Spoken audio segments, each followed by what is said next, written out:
என் மகனே, என் ஞானத்தைக் கவனித்து என் புத்திக்கு உன் செவியைச் சாய். அப்பொழுது நீ விவேகத்தைப் பேணிக்கொள்வாய், உன் உதடுகள் அறிவைக் காத்துக்கொள்ளும். பரஸ்திரியின் உதடுகள் தேன்கூடு போல் ஒழுகும், அவள் வாய் எண்ணெயிலும் மிருதுவாயிருக்கும்.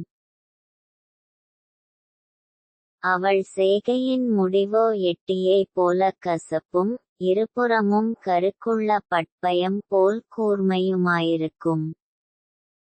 அவள் காலடிகள் மரணத்திற்கு இறங்கும், அவள் நடைகள் பாதாளத்தைப் பற்றிப்போகும். நீ ஜீவமார்க்கத்தைச் சிந்தித்துக் கொள்ளாதபடிக்கு அவளுடைய நடைகள் மாறி மாறி விகாரப்படும், அவைகளை அறிய முடியாது. ஆதலால் பிள்ளைகளே, இப்பொழுது எனக்குச் செவிகொடுங்கள், என் வாயின் வசனங்களை விட்டு நீங்காதிருங்கள். உன் வழியை அவளுக்குத் தூரப்படுத்து, அவளுடைய வீட்டின் வாசலைக் கிட்டிச் சேராதே. சேர்ந்தால் உன் மேன்மையை அந்நியர்களுக்கும் உன் ஆயுசின் காலத்தை கொடூரருக்கும் கொடுத்துவிடுவாய். அந்நியர் உன் செல்வத்தினால் திருப்தியடைவார்கள், உன் பிரயாசத்தின் பலன் புறத்தியாருடைய வீட்டில் சேரும். முடிவிலே உன் மாமிசமும் உன் சரீரமும் உருவழியும்போது நீ துக்கித்து, ஐயோ, போதகத்தை நான் வெறுத்தேனே, கடிந்து கொள்ளுதலை என் மனம் அலட்சியம் பண்ணினதே. என் போதகரின் சொல்லை நான் கேளாமலும், எனக்கு உபதேசம் பண்ணினவர்களுக்கு என் செவியைச் சாயாமலும் போனேனே. சபைக்குள்ளும் சங்கத்துக்குள்ளும் கொஞ்சங்குறைய எல்லா தீமைக்குமுள்ளானேனே என்று முறையிடுவாய். உன் கிணற்றிலுள்ள தண்ணீரையும் உன் துறவில் ஊறுகிற ஜலத்தையும் பானம் பண்ணு.